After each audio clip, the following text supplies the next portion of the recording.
Hey, honey, Yes, Barry? let's get out of here. Where are we going? Where do we always go?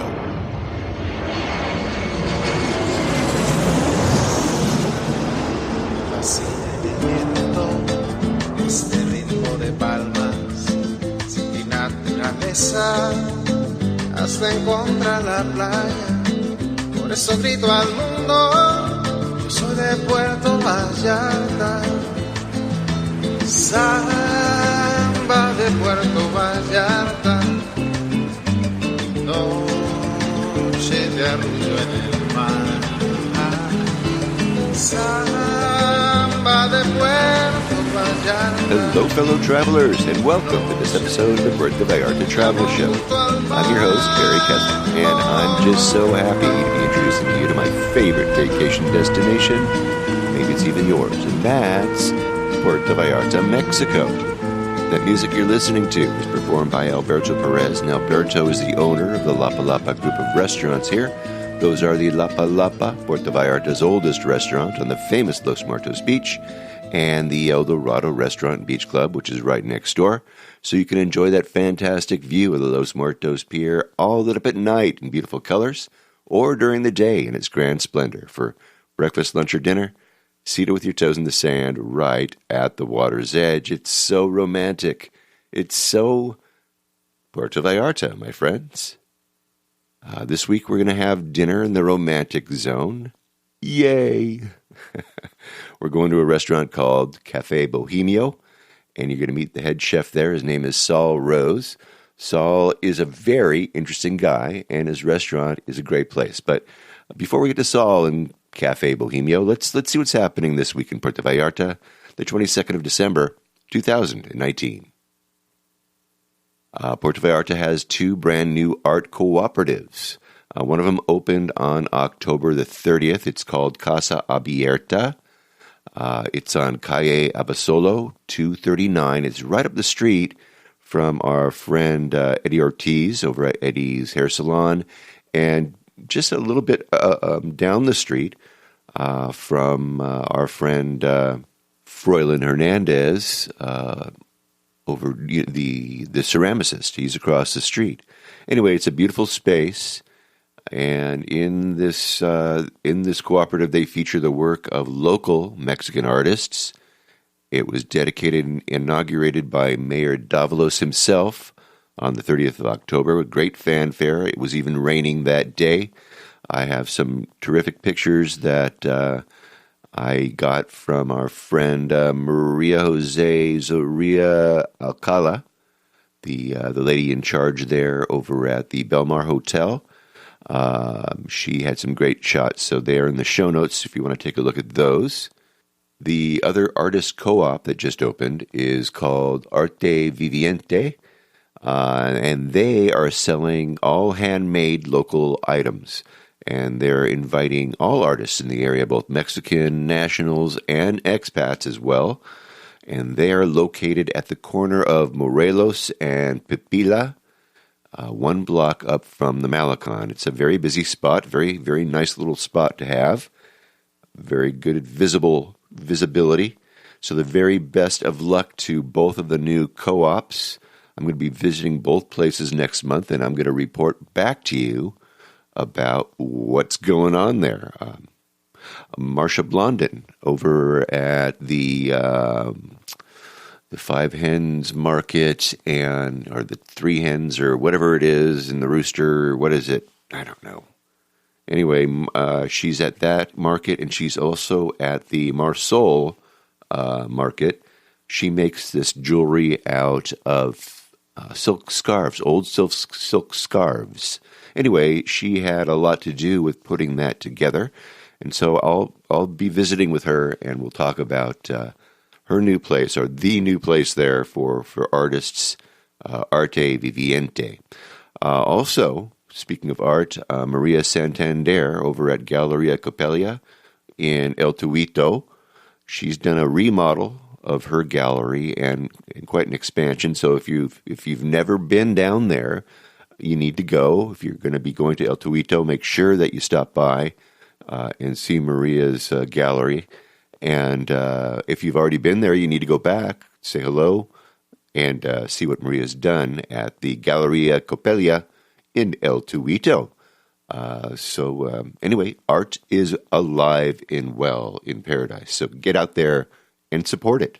A couple weeks back, I had Anne-Marie Weiss-Armouche.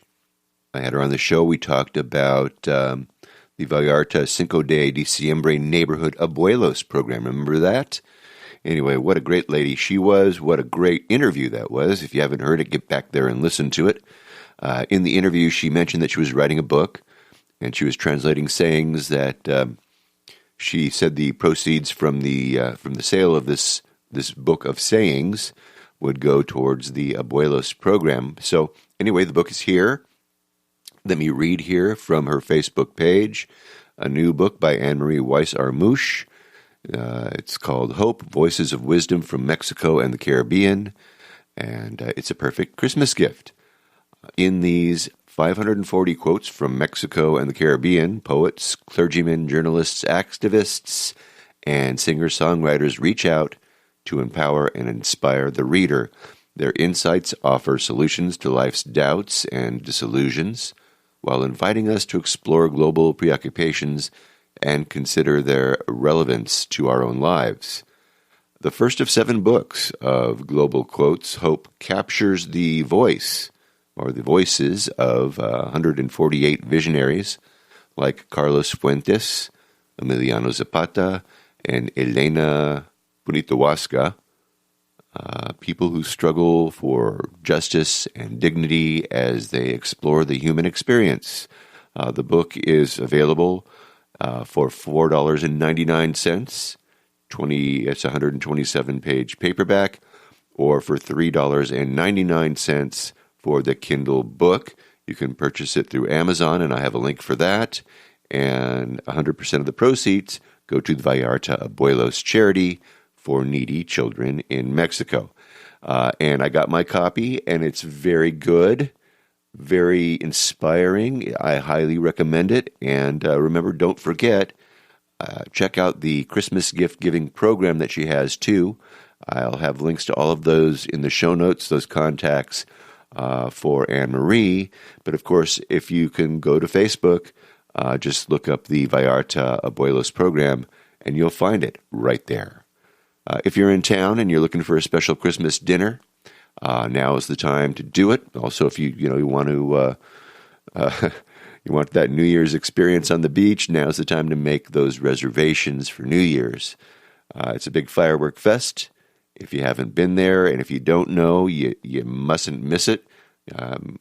All the restaurants on the beach are doing their special menus. They have their special events.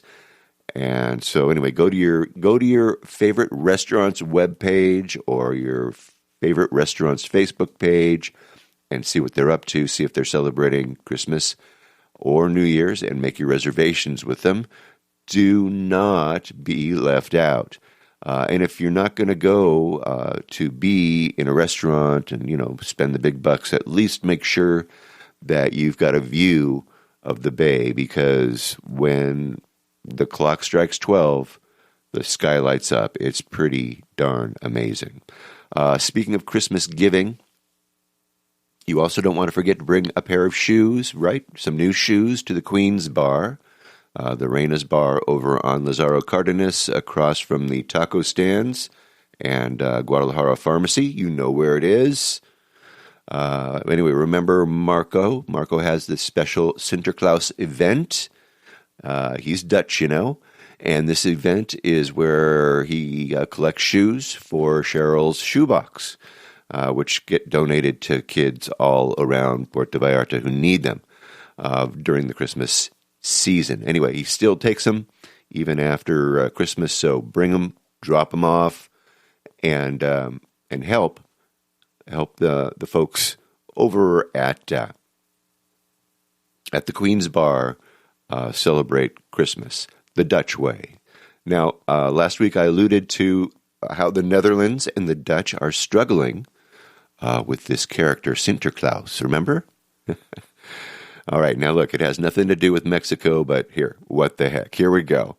Let me read from whychristmas.com. It's an article about how people celebrate Christmas in different parts of the world. So this one is about the Netherlands, and it reads, for most children in the Netherlands, the most important day during December is the 5th of December, when Sinterklaas, St. Nicholas, brings them their presents. St. Nicholas Day is on the 6th of December, but in the Netherlands, the major celebrations are held on the 5th of December, St. Nicholas Eve. The name Santa Claus comes from the name Sinterklaas. It all starts in the second Saturday of November, the first Saturday after the 11th of November, when Sinterklaas travels to a city or town in the Netherlands. Dutch tradition says that St. Nicholas lives in Madrid, Spain, and every year he chooses a different harbor to arrive in the Netherlands, so as many children as possible get a chance to see him.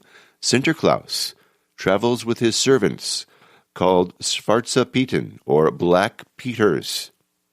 When Sinterklaas and the Black Peters come ashore from the steamboat, all the local church bells ring in celebration. Sinterklaas, dressed in his red robes, leads a procession through the town, riding a white horse. Every town in the Netherlands has a few Sinterklaas helpers, dressed the same as Sinterklaas, who help give presents out. And sometimes you might see one or two of these Zwarte Pieten with Sinterklaas. Children are told that Zwarte Pieten keep a record of all things that they've done in the past year in a big book. Good children will get presents from Sinterklaas, but bad children will be put in a sack, and the Zwarte Pieten will take them to Spain for a year to teach them how to behave. On the evening that Sinterklaas arrives in the Netherlands, children leave a shoe out by the fireplace or sometimes a windowsill and sing Sinterklaas songs. So this is where the shoe comes in, folks. This is where you donate those shoes. Anyway, they hope that Sinterklaas will come during the night with some presents. They also believe that if they leave some hay and carrots in the shoes for Sinterklaas's horse, they will be left some sweets or small presents. They're told that during the night, Sinterklaas rides on the roofs on his horse, and that a Zwarte Piet will then climb down the chimney or through a window and put presents and or candy in their shoes. And in many families, the children are told that Sinterklaas and Zwarte Piet make a weekly visit. So the children leave their shoe by the fireplace or window every Saturday until the main Sinterklaas party on the 5th of December. The evening of December 5th is called St. Nicholas Eve, Sinterklaasavond, or present evening. The children will receive their presents during the evening. There might be a knock at the door, and you might find a sack full of presents.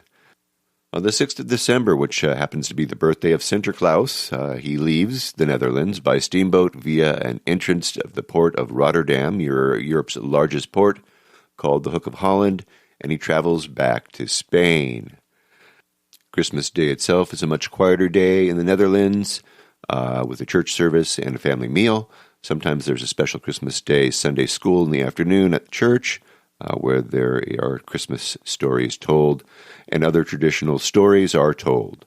There are often the only presents children will get on Christmas Day because they've already received most of their presents on St. Nicholas Day.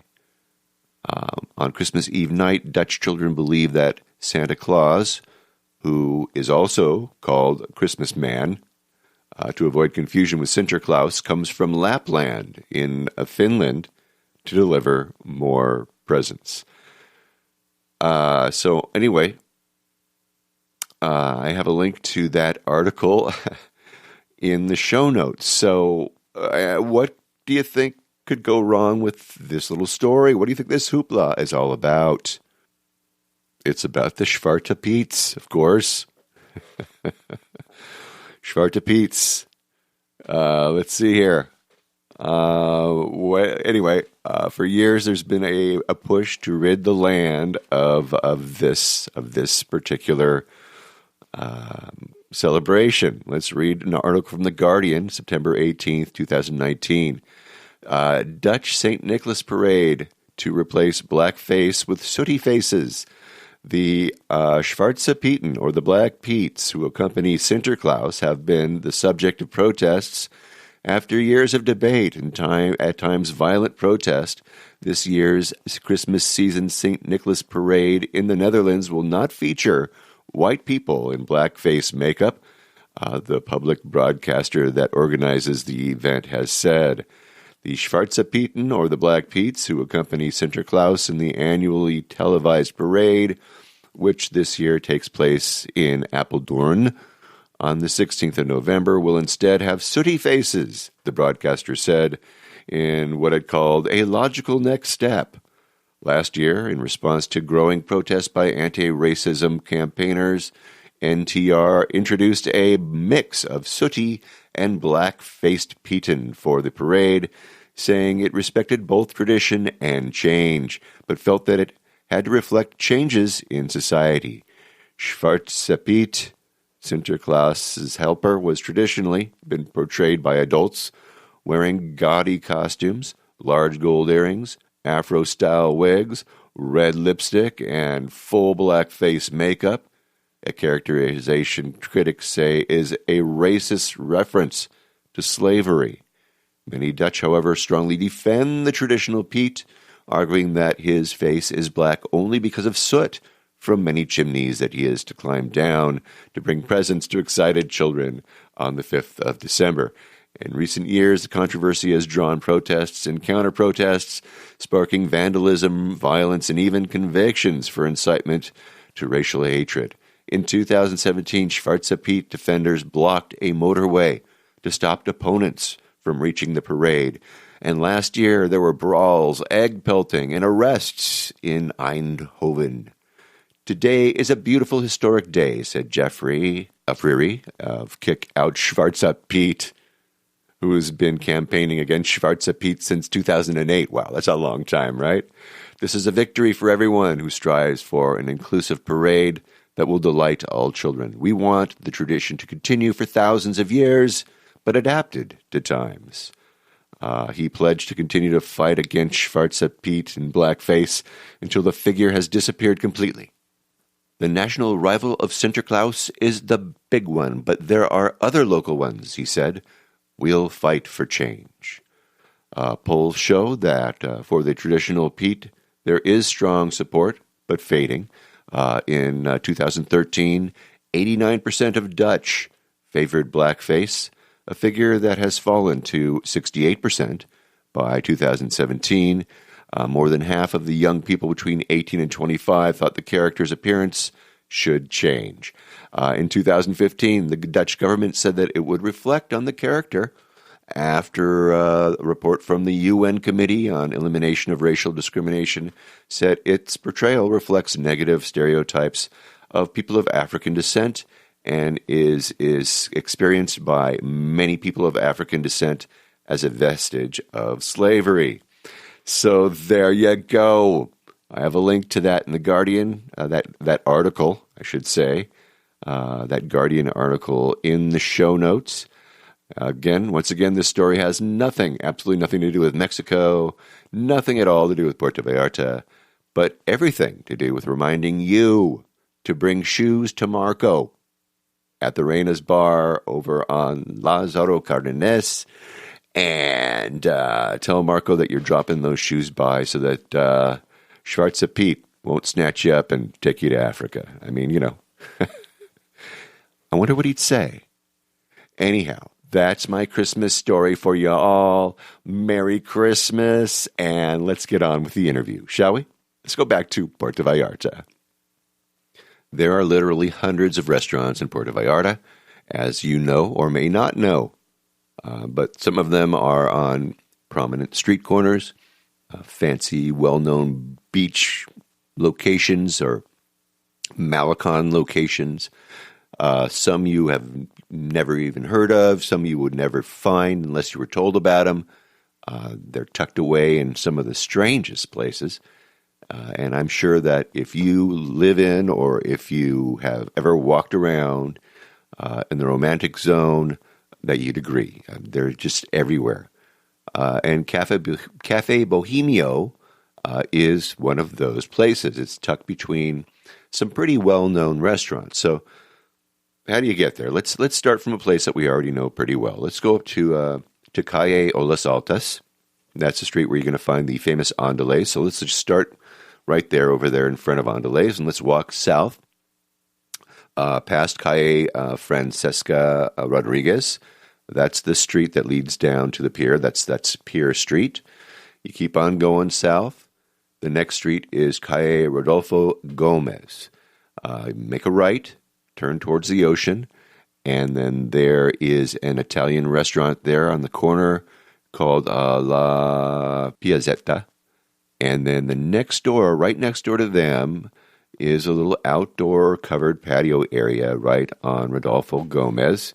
Right behind a wrought iron railing, there are tables that are set up, and that is Cafe Bohemio. And right next door to Cafe Bohemio is the Hotel San Marino, which is on the ocean. So if you were walking up on the boardwalk, let's say, coming from the ocean side of things, just another reference, of course, you go, let's say, from the pier, you head south from the pier, and then where the San Marino Hotel and Si Senor restaurant are, you head up that street. That's Rodolfo Gomez, and there, right next door to the hotel, you'll find Cafe Bohemio. All right. As another point of reference, okay, we'll get you there another way. If you know where Derby City Burgers moved to, their new location is, it just happens to be right behind Cafe Bohemio. It's in that same area. It's in that same covered outdoor patio area back there. Kind of tucked in, kind of hidden away as well. So now you all know exactly where this place that we're going to go is. Now let's talk about the vibe. Lots of pedestrian traffic, so you can watch people walk by as you're eating. It is a lovely little tree-covered area. It's shaded. It's got this, this bohemian feel to it. Really, it does. Anyway, I got a couple emails from listeners over the years suggesting that I go to one of their favorite restaurants and interview one of their favorite people, Saul Rose. Each of them told me how Saul was a one-of-a-kind restaurateur, he was a chef, an impeccable host, an entertainer, all at the same time. And each one of them said pretty much the same things about his food, that there were large portions, home-style cooking, reasonably priced, delicious. And, I love it when people give me good advice because, I do take your advice if I haven't been to a place. And let me tell you something. You were right. You were right about this place. So I figured let's take you there too. Thanks for the tip. And let's go right now to Calle Rodolfo Gomez, 127, the romantic zone of Puerto Vallarta. Let's meet the head chef and the owner of Cafe Bohemio, Saul Rose, at the Bow. Saul, thanks for coming on the show today. My pleasure. Tell us a little bit about yourself. Where are you from, and what was your path that led you to Puerto Vallarta? Okay, well, I was originally born in New York City. I'm a New York City boy, but my parents were both from European origins. My mother Spanish, my father Ukrainian Jewish. So I was raised in a very ethnic household in New York City. Went to the High School of Performing Arts, so I've dabbled in a lot of show business in the arts. The Fame School in the 70s. Dating myself, giving it all away. All right. Well, we tried to... went to there, and then I went to school in Cholula, Puebla, for about a year and a half in the mid-70s in college, and I fell in love with Mexico at that point and time. And I went to the Universidad de las Americas, so that was my first introduction. Had my first taste of mole, mole poblano. Father El Dago, all that history and culture. I lived actually, one of the cultural anthropology professors would rent in his home. So I got to rent there. And then traveling with him and students, we got to go all over Mexico, except never been to Puerto Vallarta. After that move up, I went back to New York City. I was an entertainer, been on Broadway, off-Broadway, a lot of traveling shows, nightclubs. Went to Las Vegas. I performed in Vegas for a while. In the late 80s, I moved to San Francisco, and I was an entertainer there. And then I also kind of got sick of the arts and wanted a little more stability. Became a elementary school teacher, bilingual school teacher, ESL teacher. Got a master's in administration. So I've worn a lot of hats, I guess no kidding. Say. And then after doing education for about 11 years, I started wanting to go back to my roots to entertaining, and I was a closet chef, per se. I loved cooking, but I never had any formal training. So I took a course at the Culinary Academy in San Francisco and went only for one semester because I felt I'm what they call a hands-on learner. So I got everything I needed to get out of it for that one semester, learning how to measure things and stuff. And I wanted to open a restaurant or a cantina. Move up a little more in 2000, the millennium, 1999, 2000. I came to Puerto Vallarta. I'd been all over Mexico, even Acapulco, but somehow bypassed the Bay of Banderas. So I came down here because I almost opened up a restaurant in Ibiza, Spain, because I used to entertain there. Party town in the Balearic Islands. And I'll never forget it because there's a woman named Phyllis, and she had a restaurant, a rib house, and we were going to maybe call it Senor Souls or something. I ran into a friend named Wayne Franklin, who's the owner of Tropicasa Realty, which I think is probably the first real estate company that opened. And he said, you got to come down, and I knew him from San Francisco as well, and he said, you got to come down to Puerto Vallarta. You'd love it. It's sort of very European, third fraction of the cost. And also at that time, I forgot to throw it in, I opened up a bed and breakfast called the 18th in Castro, which was in the Castro in San Francisco. Very gay neighborhood, but it wasn't a gay bed and breakfast. It was anyone could come as long as they were nice to me. So I did that for a while. It was during then, in 2000, when I had my bed and breakfast, the 18th in Castro, that I decided to come down here and visit upon Wayne Franklin's recommendation, who had Tropicasa.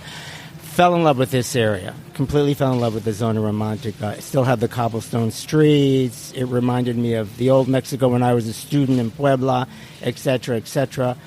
Went visiting around the surrounding areas. So I decided I was going to come down here and open a cantina of sorts. Now, was this was your first visit, and at that time you said, okay, this is the place. This is the Later, place. Spain, yeah, Puerto Vallarta, Mexico. Exactly. And I went home. I was here for 2 weeks. Pretty much, I sort of had the gringo dream. I found paradise here, and even went home with a Chihuahua. His name, he passed recently. He almost made it to 18. His name was Diego Diablo. Very sweet when I first, purchased him here by one of the local veterinarians, Veterinarian del Sol, which I believe is still here. And as soon as I got that little guy home, he was a little shit. He was a terror, but he was a good dog. I was back home in San Francisco, had my bed and breakfast. Not even 2 months when I get a call from Tropicasa Realty, and they told me that they had a little property in the Zona Romantica off of Las Altas, which we're sitting in right now in my restaurant. I call it my little hole in the wall. And they said, if you don't come suck this property, we've got a great deal for you. It's going to be gone very quickly because there's not that many things available. Yeah. Came down here, that was it. Listed my bed and breakfast. I bought Cafe Bohemio, and I've been here since 2002. Wow. So yeah. You were able to buy the building. No, I didn't buy the building. I take that back. I okay. bought the business. I attempted. Okay. I've been trying, actually, over quite a few years to purchase the building. But it's a family here. They're a wonderful, beautiful family. I won't mention their names, but very beautiful. They've been here forever, generations. Very sincere, very reasonable, and I've been renting from them for the last 17 years. And they're also I believe they're the owners of Archie's Walk, La Piazzetta, a few places in the neighborhood here, Pizza Nostra, this whole little section. Wonderful family. And we all get along really well, and we've been here for forever. A couple of times, I have a brother that's done really well in real estate in New York City, and we tried to get in here. We also looked in some other properties a little further down south, like to do a bed and breakfast with a Cafe Bohemio in it, being I've had experience in the bed and breakfast business. But we never found the right locale that I felt was right for my little cantina. And if you're interested, I could tell you how we got the name. I want to hear all about it, of course. Cafe Bohemio. When we rolled into town and we purchased the, quote, business, we bought the business, this was a pharmacy for 30 years. And they sold all sorts of little trinkets, and in addition to medications, they had T-shirts and things for your kitchen. And we kind of redid the kitchen a little bit, and we put in a bar. And the outside, this is all private property, so we were able to do whatever we wanted to with it. And then, so we just kind of decorated. Wasn't sure what I was doing. I'd never had formal training in cooking other than one semester, as I mentioned, in the Culinary Academy in San Francisco, which I did win a contest there. I was a little famous for that one. They had we had to do a twist on a classic cordon bleu dish. It's a funny story. I was performing in a nightclub in the York Hotel in San Francisco. It was called the Plush Room, and it was a little nightclub in San Francisco. And I think I opened for Rita Moreno, if I remember correctly. I got home very late that night. There was local celebrities. I was in awe. I went to the Fairmont Hotel, all that, nice. Met Tony Bennett, all this kind of stuff. I was a little starstruck that evening. Got back really late, went to my class the next day at the Culinary Academy, and they said, okay, a classic twist on a cordon bleu. My brain wasn't functioning. I thought cordon bleu, blue cheese, right? So I thought, okay, we put blue cheese in the chicken. How do I tweak that? Oh, I'll use imported Roquefort cheese, or Danish Roquefort. That's what I did for the cordon bleu, which it was a twist because cordon bleu is from the Cordon Bleu Academy in France, and they use Swiss cheese normally in a classic cordon bleu. So I used Danish Roquefort cheese with a pancetta ham, Italian ham, and it's on my menu, and it's one of the biggest selling dishes. So I had to throw that in. Oh, look at you, man. I tend to backtrack. So that's great. Me. So anyway, we got down here, and everyone had heard that there were these two guys that were from San Francisco, and they were opening up a little restaurant in that Bohemian courtyard. And I went, Bohemian now, are they Bohemian food, or is Bohemian like gypsy Bohemian? So I researched what's Bohemio in Mexico, and I didn't want to say Bohemia due to the beer. Had many infringements on that. Yeah. And Bohemian basically means cantina, gypsy, kind of rustic, hippie, And I thought that's where I want to go with this restaurant, because even back then, in 2002, the areas were changing. It was, I call it Cancunizing. It was losing some of the old town charm. We still have the cobblestone streets. People were modernizing, throwing a little bit of LA and this and that. And I wanted to make it work into an old-fashioned, old Mexico from the 80s, cantina with reasonable prices as well. And luckily, I was blessed with a very reasonable rent at the time. And it was just me and my partner. So basically, Chris May, who's back over there, he was running the register, the bar outside, and I was cooking the food, and in between meals, I would come in and out. We were so popular and we just had a chalkboard up in the front, and I was making huachinangos, de la parrilla and camarones and whatever I can muster. My cordon bleu, my famous cordon bleu. Cordon bleu Bohemio. Most of if you look at my menu, mostly everything says Bohemio in it because I give it my own twist. Yeah. Which can sometimes be beneficial, and sometimes it's gotten me in trouble, But, so after the first week or two, I think our combined personalities, and the place was very colorful and very Day of the Dead and all this kind of stuff, colorful. We were getting too busy. I had to find a staff. So it took me about a year and a half of 2 or 3 turnovers on my staff. But my current staff, I've been very blessed. I've had the same staff for the last 15 years. Whoa. No turnover. That's unbelievable. Yeah, I treat them very well. They treat me very well. I would say I'm here 8 to 9 months of the year, off and on. I've always still maintained homes in California. I eventually left San Francisco, moved for a little bit to L.A., Palm Springs, California, where I also was doing some entertaining and nightclub work. And then I currently have a house in the high desert near the Joshua Tree area. Oh, beautiful. 5 minutes from National Forest. I was always tired. In the low season here, unfortunately, it is so humid and rainy season. We do have an awning, but it's outside. So I basically let my staff run the restaurant for 3 months in the summer. And that way they get to feed themselves. They make a little profit. They keep whatever profit they make. I pay the rent.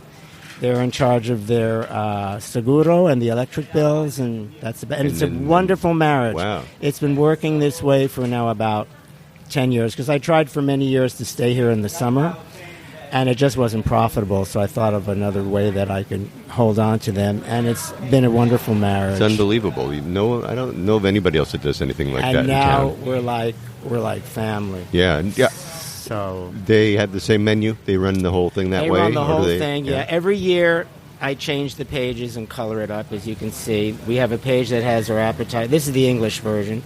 Spanish version looks a little different, so it's easier to look at. I'm a very visual and wordy kind of a guy, as you're already picking up. Very right-brained, I'm not very linear. So even my menu is very descriptive. It's like got the name of each recipe, and then it's very wordy and exact, like every item that's in it. So it's a 4-page menu. In the beginning, when I was creating it, my partner Chris and a few friends thought it's too big. There's too much in here.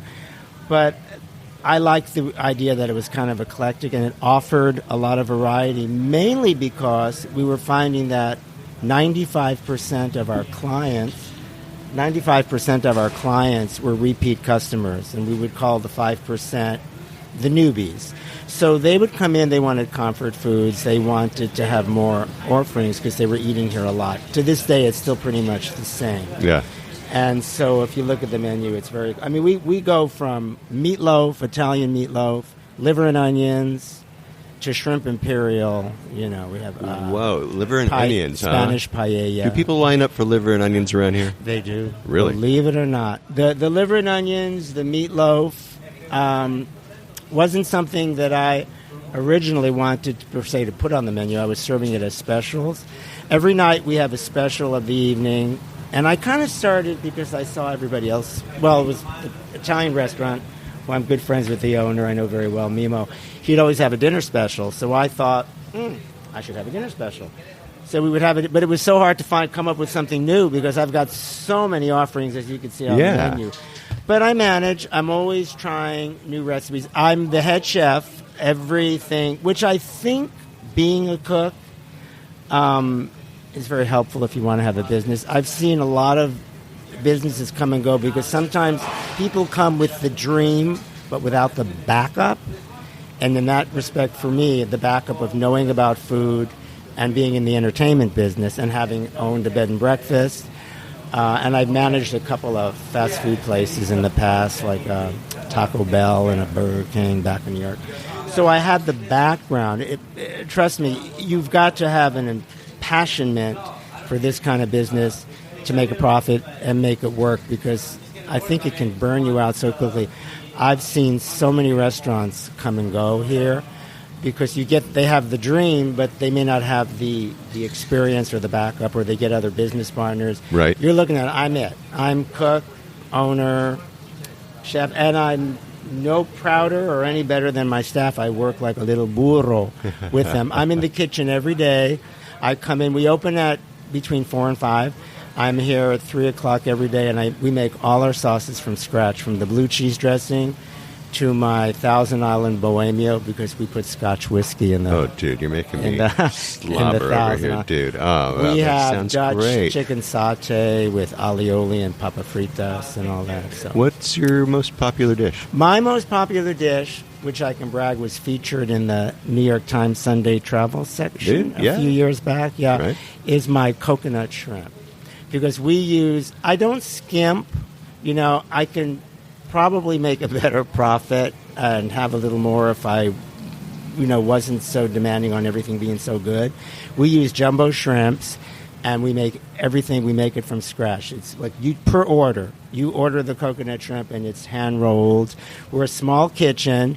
That is why a lot of the people that know us, we have a repeats. Either people love us to death, or they never come back. I mean, that's basically it. Because you have to have patience here. Everything is... We want an experience. I'm not so much into turning tables as to people coming here and having an experience. And as long as I'm happy, my staff is happy, we're making the bills, and I have a little extra to go to Sayulita on the weekend, so be it. Yeah. And I still entertain around town here. I've performed many years here at the Palm. Oh, did you? Yeah? Yeah, we do like a dinner theater thing. I haven't been there in 2 years. I think it has new owners, but might get back to that. We'll see. Yeah. I jump around. Sometimes I perform more, but I always incorporate the restaurant. Like we'll have a cabaret or a showbiz dinner to mirror my show. And they come here, they get a discount on the dinner, or the tickets. Let me give you advice. I'll have you like a brother. Or rather you not see things too clear.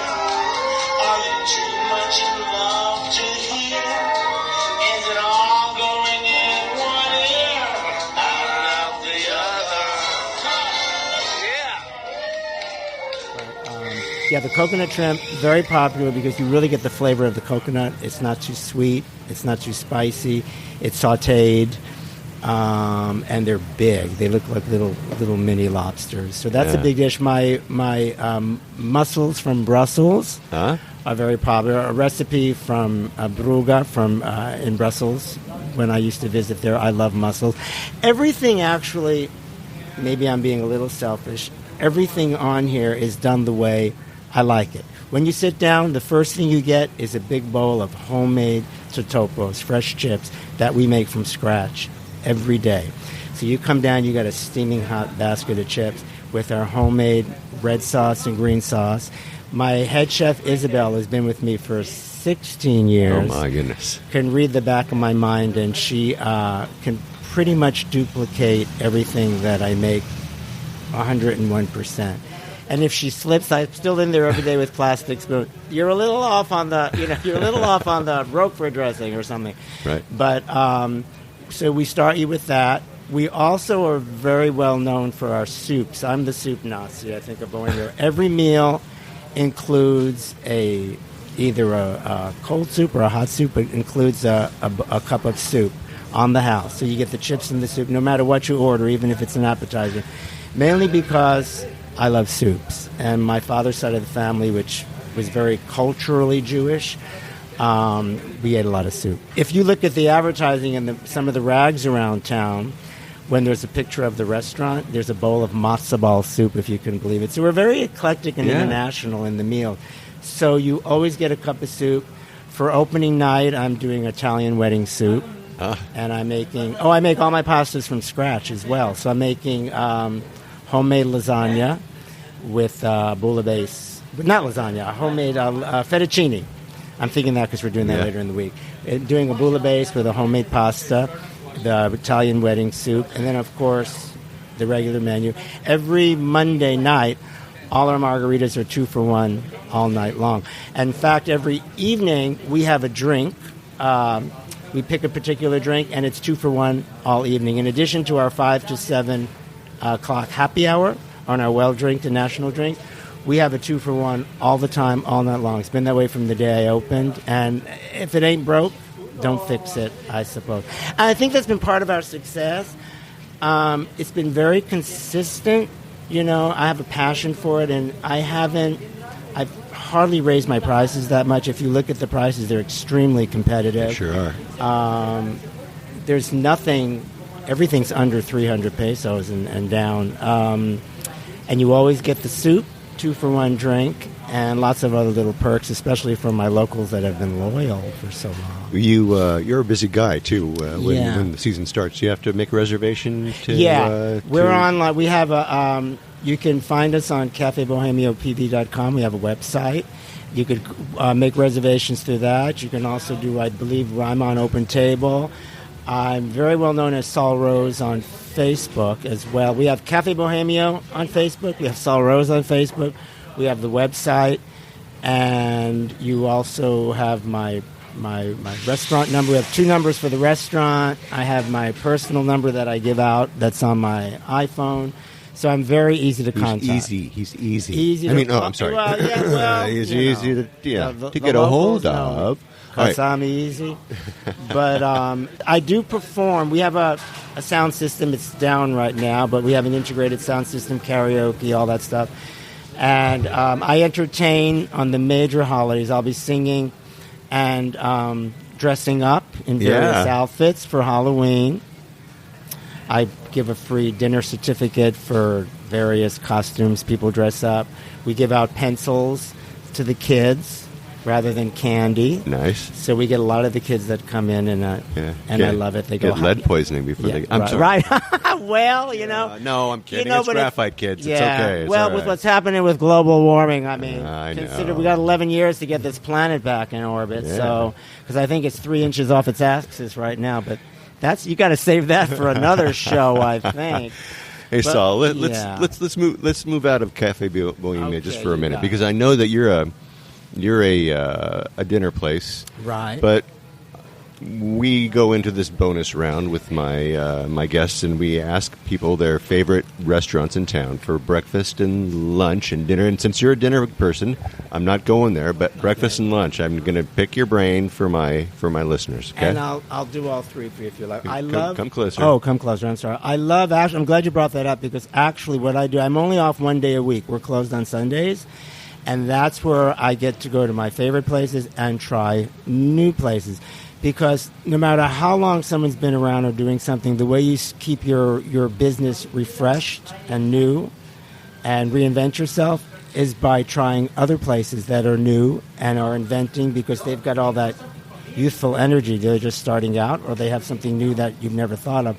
Some of my favorite places, breakfast time, and I've been going there for years on Ola Salsas, is Cafe de Olla. And I like them particularly for breakfast because they have, I think, the most delicious huevos rancheros. Okay. So I sneak in there. It also helps because I know a lot of the waiters that have been working there for years, and they're another restaurant that has had the same staff for a long time. And I just like their sauce is just yummy. It's not too hot, it's not too sweet. It looks perfect on the plate. They put a little panela cheese. Highly recommend that. Okay. I tend to I go to a lot of places that have been around here for a year because I'm a creature of habit, I also like Daiquiri Dick's. Been going there for years. I like Daiquiri Dick's for breakfast. They also have very good omelets, and they have very good huevo rancheros as well. Yeah. And plus, you've got the bonus of the ocean if you want to sit on the little patio outside. So I do like to go there as well. We're at lunchtime. Oh, lunchtime. Another establishment that's been around for a long time. I love to go to the El Dorado for their hamburger, their blue cheeseburger. Really? Now, I don't know if they make it just for me or if it's on the menu, because I love blue cheese, and a lot of the bars in town know that I go there. If they make a good blue cheese olive, I'm there. Uh-huh. Yeah. Okay. And I go there for their hamburger, and they put nice chunks of fresh blue cheese on and the burger's big, and it's still very reasonably priced. I like that place for lunch. Dinner, I've been going for years. I used to go on the Malecon because I've got Italian blood in me as well. Dolce Vita. And I love the new one that opened on here on Ola Salsas because it's air conditioned. Yeah. And it's reasonably closer priced. It's closer to me. I go there. I've been going for years also for dinner. I like Margaritaville. I like Joe Jack's Fish Shack. I used to go, I know the owner, and I used to go, he had a restaurant in San Francisco years ago. Prior to this, I believe it was in the Mission District called Luna Park, and they had really good breakfasts. So I like their fish. I go there sometimes for dinner. I also love to go to El Rio Barbecue because I live in a very Mexican neighborhood. I'm in Las Peñas, which is the smallest colonia in Mexico. I have a home there it's still a work in progress like myself. I started building it like 12 years ago, and I love it because the terrain is very rough. That's why it's called Las Peñas, because boulders, rocks. Yeah. My street's called Peñón de Gibraltar, Rock of Gibraltar. If we have an earthquake, my house is the safest place to be, I think. But it's perched up. We have a view. And there's not a lot of terreno, not a lot of land, because there's not much you can build on. And I think except for myself and maybe a handful of a couple of more gringos that were managed to get in, it's all, local Mexican families that have lived there for a long time, and I feel like family there. We have 2 small little Aberroti stores. There's a church, and it's just basically a loop. It's off the Libra Miento. But what I'm getting from that is it's close to the highway where you go to Buenos Aires and San Pancho, I believe. Yes. And when you go down that road, there's a place, I believe it's called El Rio Barbecue, and I like going there for their pork sandwiches at lunchtime, and I even occasionally dip into the water there. Into the river. Yeah, I almost bought a home along there, which I'm glad I didn't, because owning a restaurant, there was no way to park. You have to park the car, and then I would cross across the river, and I was up there. The home that I was going to purchase was up in the mountains, and that might have been a little difficult, buying things. Definitely. Yeah, so I think those are some of my favorites. I'm trying to think where else. You have maybe a hole in the wall, like some crazy little place that you would never I love trip to into. go. Well, I love to go. I've been going there. It's not far from my neighborhood, and I can walk to it. Is my friend Scott, who owns Que Pasa, gets a lot of Canadian visitors there.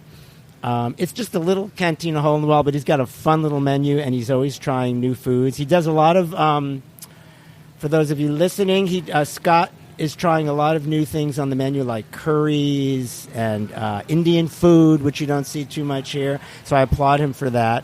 And his prices are very reasonable, and I go there for beers. There's another place that I think it's called the Salty Caesar, which I like to go for a drink. It's fun. There's a mixed, it's like a country cowboy gay bar called Los Amigos, and Arturo, and I can't remember the street. It's over there. I'm so bad with directions. I have no sense of directions. It's over there where they have, not far from Los Aguas Molinas, the building around that area. Mm-hmm. It's called Los Amigos, but it's just not limited to just gay folk. I mean, we have a lot of gay bars here and gay establishments. It's a funky cantina that caters to gays and is gay friendly. And they make really strong margaritas. I mean, if you like to drink, this is a drink in town. I'm a very, what's the word? Very balanced. I'm very funky, but I'm also very vanilla. I know when I've had enough. So it's like, I'm very blessed that way. I don't do anything in extreme excess. I don't have like an addictive personality. I have an addictive. You can't survive here if you do. No. Very true. I've seen a lot of people that came here and just threw it all away.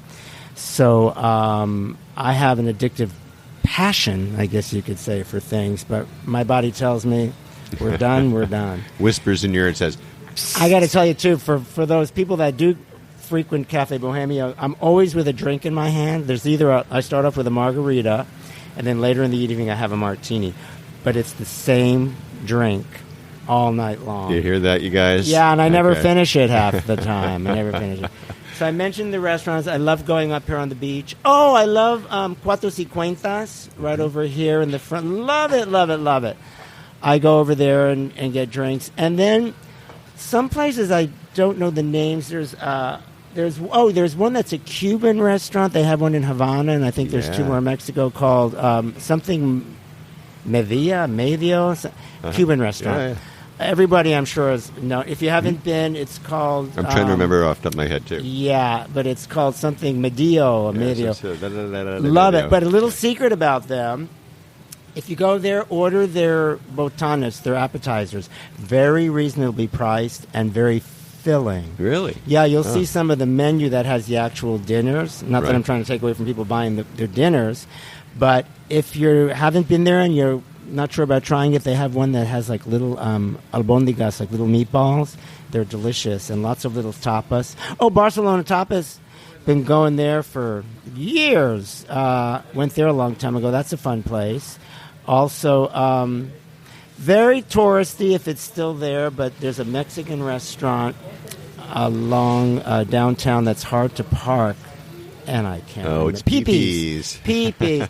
I like Peepees because Peepees for tourists, and if you have people coming here that haven't been here, they still do the guacamole at the table, and I think that's charming. We do that here too. Yeah. You know, we have a flaming fajitas. Our fajitas are called in Cafe Bohemio. They're called fajitas fabulosos because we flame them at the table. We flame your flan. Oh.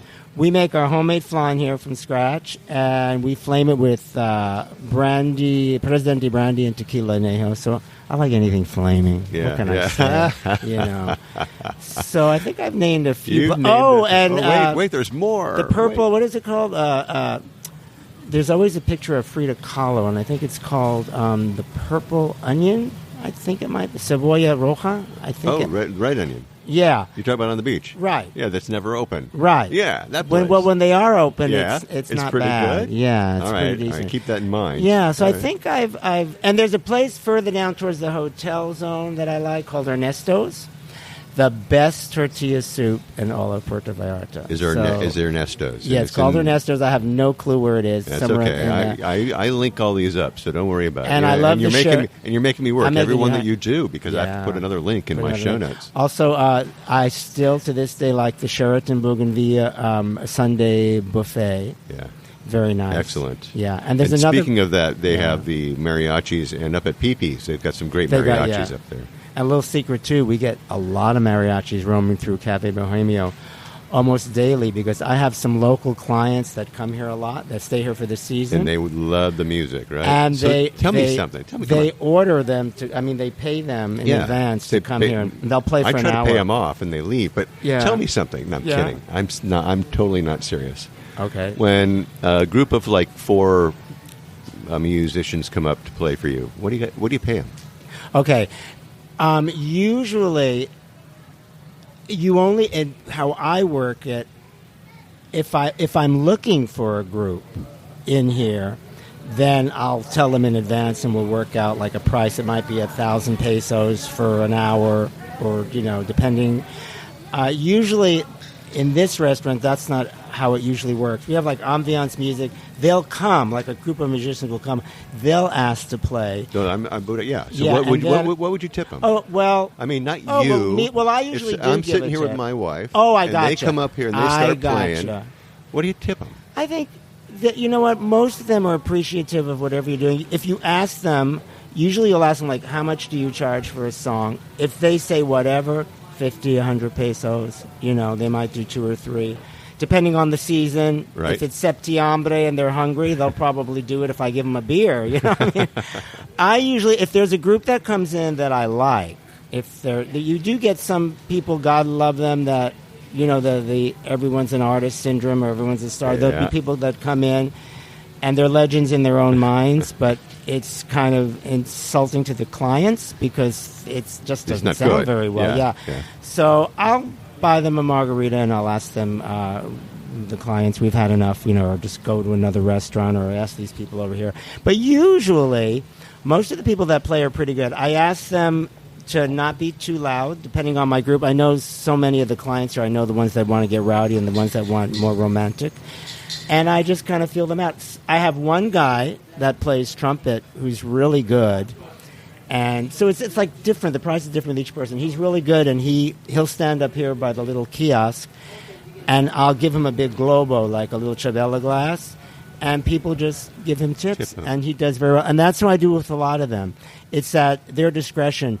I usually don't like the traveling musicians to go to the tables and disturb the clients, unless it's a rowdy group that I can tell they're up for that or they want that, or I'll tell the individual musicians to ask first before you start playing. And then I'll say, ask me, what is it per song, whatever. Bigger groups of 4 or 5, like some of the mariachi bands that come by, they do it very professionally. They do a number here. They'll play one song in front, maybe half of a song or half a minute. Then they'll walk to the tables and ask you if they want music. And then the individual clients can negotiate. And then if you don't want to, or if you're on a budget, you just say, no gracias, and they leave you alone. And that's how it usually works. I'm pretty firm that way, so I have most of the people that come here that play are kind of repeats as well. And there's quite a few of them. There's like maybe 6 to 8 musicians that come around. Because I have to also look out for my clients. And I know when I mentioned earlier on how I kind of designed the restaurant, how I like food, I like chips, I like soup, I like a drink.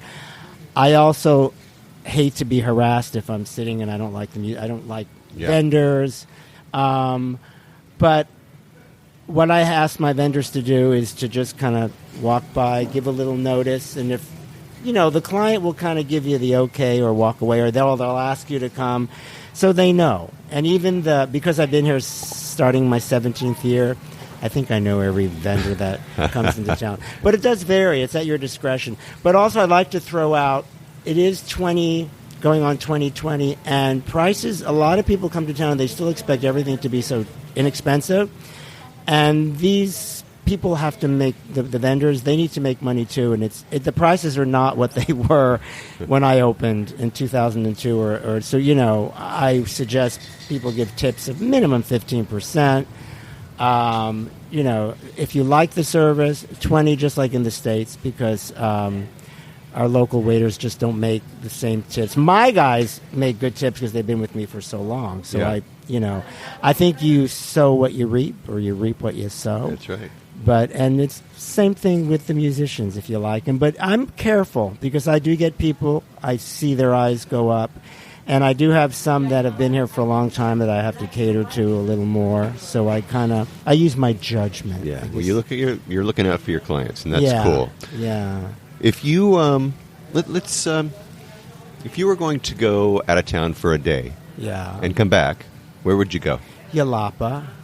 How would you get there? I take the Pangas. Well, I'm kind of blessed that way too. I have so many connections in town.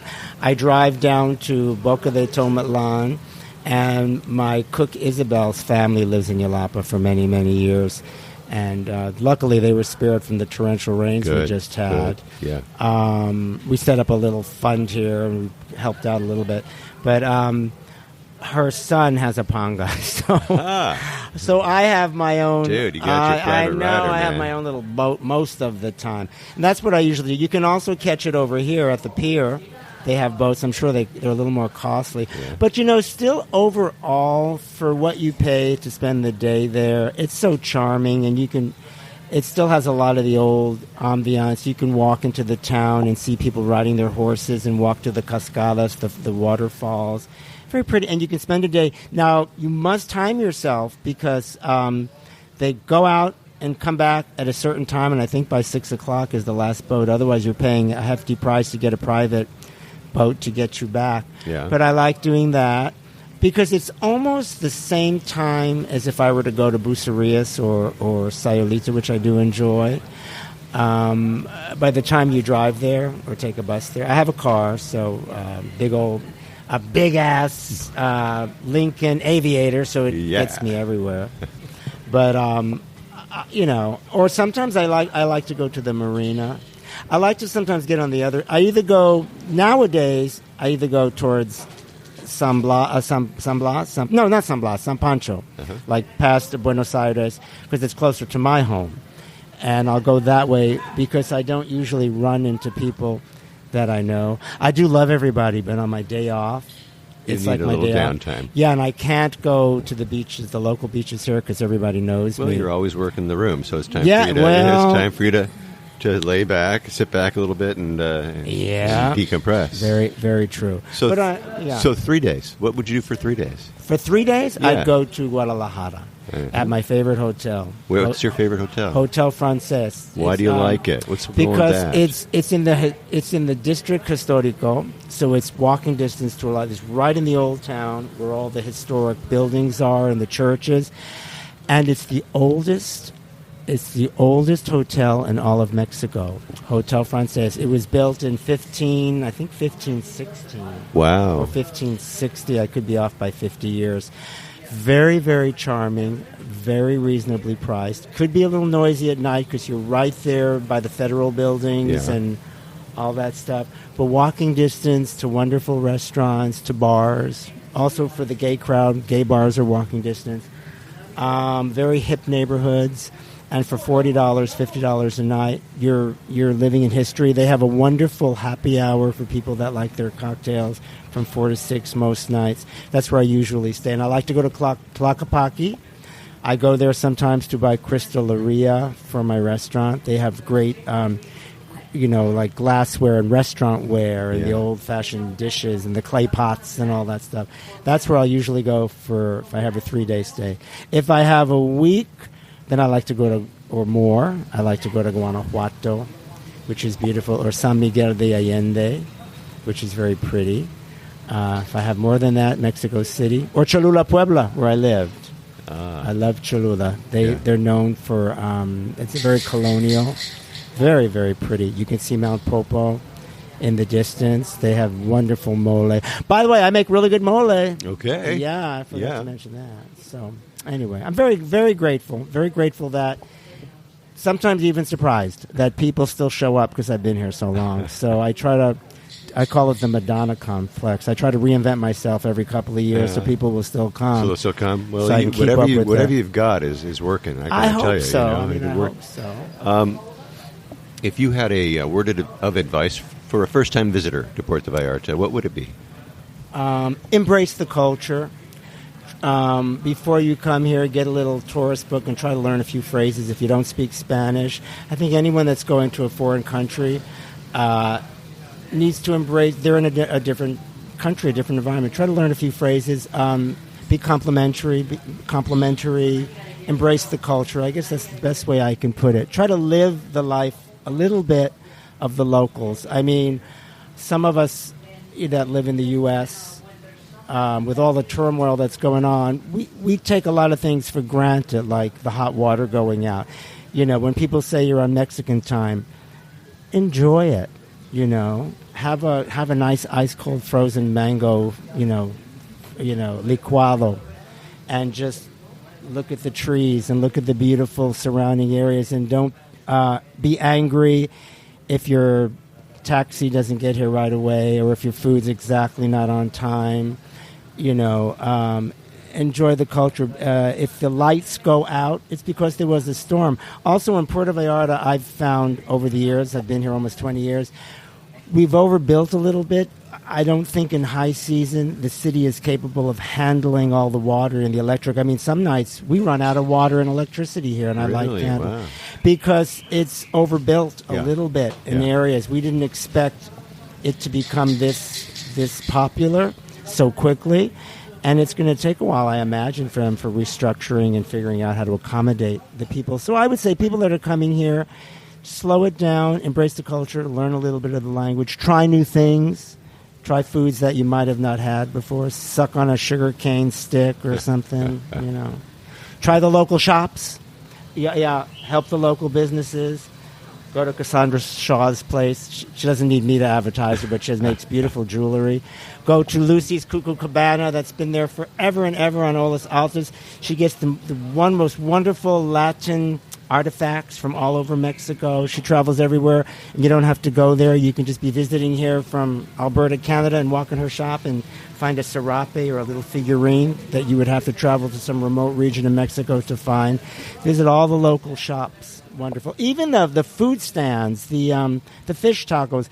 Nowadays, even on the beach, I would say the majority of the food is clean, it's healthy, it's okay. You're not going to get sick from the water. Don't be afraid to attempt it. It's not the Mexico of 30 years ago. In most cases, you won't get sick unless there's an amoeba in the air and you happen to have a very sensitive system. Right. Or, unlucky. Wrong place at the wrong time. Right. You have a hobby? Do I have a well? I'm an entertainer, so that's what I like to sing. What's another thing I like? Oh, I love. What's the word? I like web design, internet design. I design my own menu. I'm self-taught. If you open up one of the local rags or the Gay Guide magazine, when you see an advertisement, I do it myself. So I like fiddling around with doing publicity ads and, web design, stuff like that. What else do I like to do? I entertain, so I sing. I love to read. I love with James Patterson, mystery novels. And there's another guy that does the something Woods. I can't think of his first name. Last name is Woods. He does the Stone Barrington novels. Oh, and I'm a CNN news junkie. That is really on television.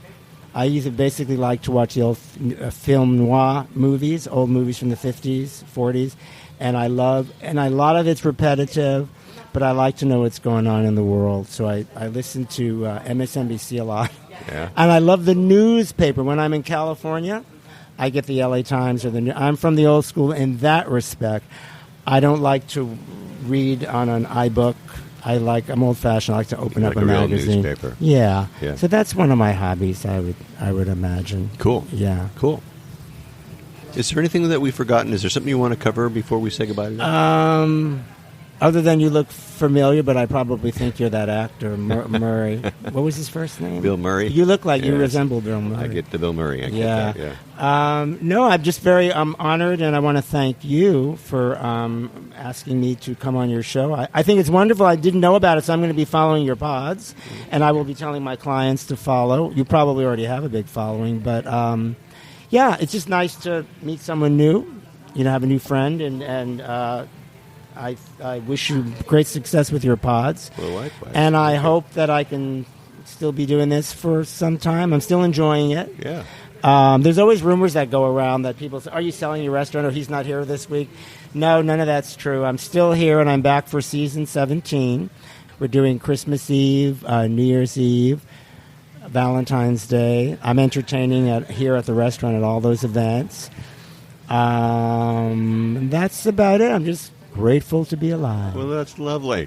And me too. And who isn't, by the way? Right, well, exactly. you won't I'm ask very that thankful question. for my staff. I have a really good staff as well. They've been I'm very going to get a loyal. picture of Saul. I'll get a picture of the staff. I'll get a picture of the location. And, of course, you're going to find it all at www.puertovallartatravelshow.com. You go to the blog post, which is for Cafe Bohemia, and you will find all that good stuff there, including links and a Google map that'll actually take you to the front door. So make sure you check that out.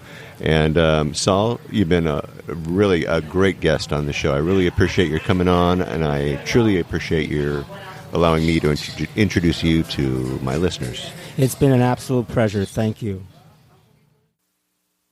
All right. Thank you, Saul. What a great guy. What a great story. Man, he has done a lot of things and been to a lot of places, but he is one talented chef and an entertainer too. Anyway, it's cool the way that he lets his staff take over during the off season. I think that's very, very interesting. I think that's pretty neat. Anyway, the food there is great. If you haven't been there, you gotta go. The drinks, they're strong. And the man in charge, he's a colorful dude. You will meet him. He's a hands-on guy. And check his place out for sure. Cafe Bohemio. All right. That should do it for this week. Next week, stay tuned for more on-the-ground reports from Puerto Vallarta, Mexico, with travel tips, great restaurant and excursion ideas, and more. But until then, remember that this is an interactive show where I depend on your questions and your suggestions about all things Puerto Vallarta. If you think of something that I need to be talking about, then reach out to me by clicking on the Contact Us tab and send us a message. Remember, if you're considering booking any type of tour while you're in Puerto Vallarta, you must go to vallartainfo.com. That's JR's website.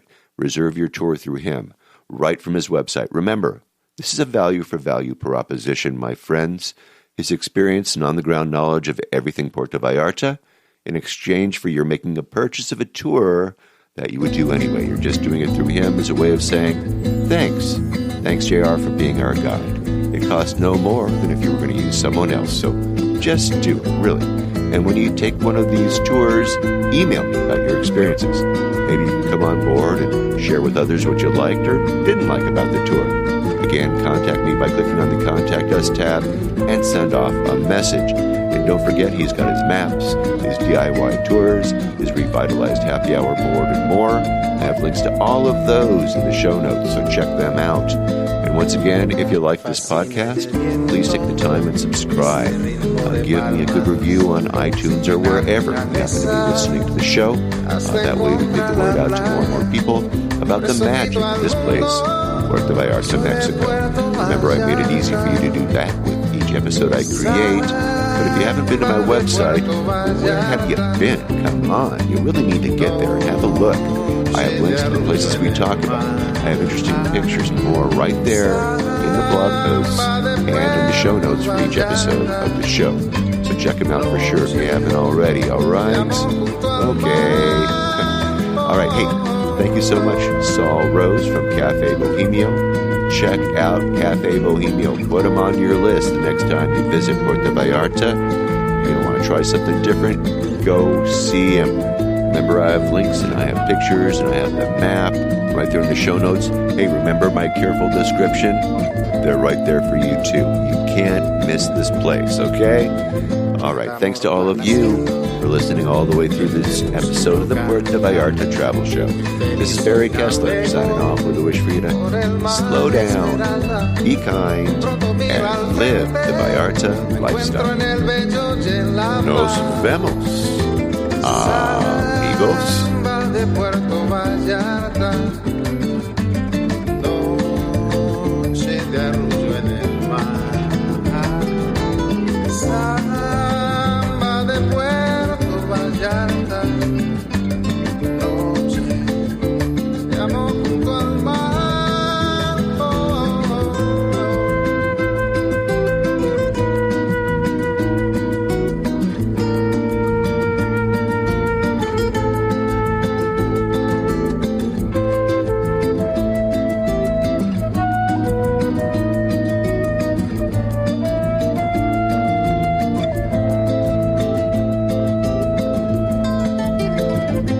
Solo camino eterno por la playa, me encuentro junto al río cuando todo está en calma.